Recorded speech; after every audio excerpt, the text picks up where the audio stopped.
আমাৰ এইটোৱে যে আমাৰ বান্দৰদুৱা এৰিয়াত বিপুৰা থানা অন্তৰ্গত বান্দৰদুৱা এৰিয়াত আমাৰ মাননীয় এছ পি ছাৰৰ নিৰ্দেশো আছে আৰু প্লাছ এডিশ্যনেল ছাৰ সকলোৰে ওপৰত ঊৰ্ধ্বতম কৰ্তৃপক্ষৰ আমাক মানে পূৰা এই ক্ষেত্ৰত মানে ড্ৰাগছৰ ক্ষেত্ৰত বিশেষ পদক্ষেপ ল'বলৈ কৈছিল আৰু সেইমতে আমাৰ আই চি সাহেবেও মদন কলিতাও এই ক্ষেত্ৰত মোৰ লগত সহযোগ কৰিছিল আৰু সেই সহযোগ মৰ্মে আজি আমি দুজন ব্যক্তি অৰুণাচলৰ পৰা আহিছিল তেওঁলোকে কিনিবলৈ আৰু তেওঁলোকক কিনোতে আমি হাতলতে ধৰোঁ।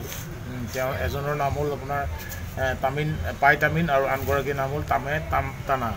তেওঁলোক দুয়োজনৰ পৰা আমি 16 গ্ৰাম ছাছপেক্টেড হিৰ'ইন আৰু 27টা কণ্টেইনাৰ জব্দ কৰিছোঁ। বান্দৰদুৱাৰ পৰা প্ৰায় এক প্ৰকাৰ শেষ হ'বলৈ গৈছে, এক প্ৰকাৰ আপোনালোক ছাকচেছ হৈছে। হাৰমতিৰ ফালে গৈছে মই জনাত গম পোৱামতে। হাৰমতিৰ ফালে যোৱাটো এতিয়ালৈকে আমি সংবাদ পোৱা নাই বাৰু। সংবাদ পালে আমি যথাসময়ত যথাবিহিত ব্যৱস্থা ল'বলৈ আমি যত্নৱান হৈ আছোঁ আৰু যিকোনো পদ্ধতি যিখিনি পাৰোঁ আমি চেষ্টা কৰি আছোঁ যাতে ড্ৰাগছটো আমাৰ এইফালে বিয়পি নাহে আৰু যাতে তাৰ বাবে আমি যিখিনি পদক্ষেপ ল'ব লাগে মাননীয় এছ পি ছাৰৰ নিৰ্দেশৰ আমি কৰি আছোঁ।